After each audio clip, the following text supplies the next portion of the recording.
kitchen cabinet and you can tell me what I can do.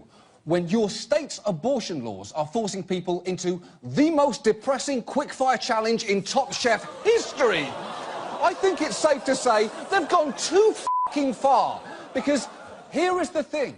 Abortion cannot just be theoretically legal, it has to be literally accessible. And remember, every single one of us watching this right now, every single one of us watching right now agrees that it should be legal at the very least in a few extreme circumstances. Say, hypothetically, a young girl has been the victim of sexual assault. Well, thanks to these laws, this hypothetical girl might have to travel a long distance because there were no clinics close to her. And again, thanks to these laws, the girl might be approaching the point where her state won't let her get the procedure at all.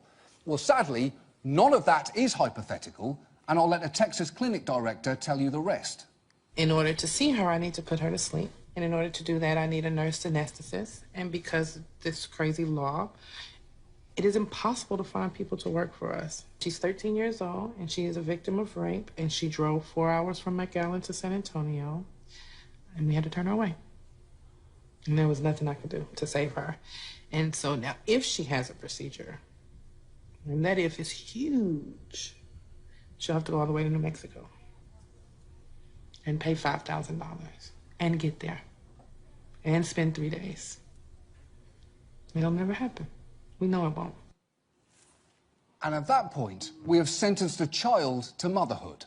Now, that specific provider, Whole Woman's Health, is actually at the centre of a Supreme Court case that will be heard next month. If it's a 4-4 tie, the Texas laws stand.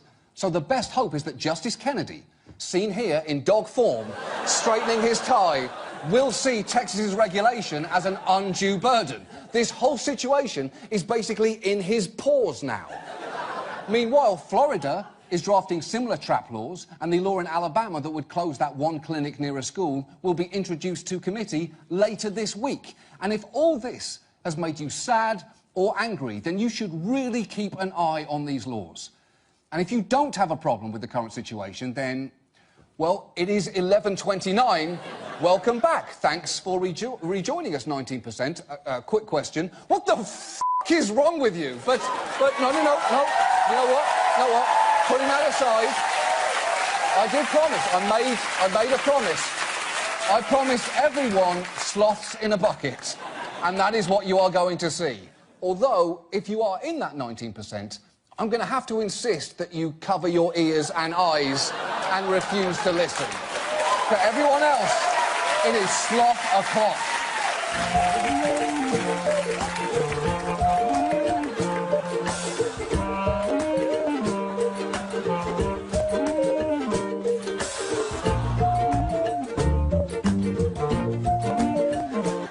You are very welcome. Now, look, I know this story has not been the ideal way for anyone to go to sleep on a Sunday night, but we thought that this was something you should really know about.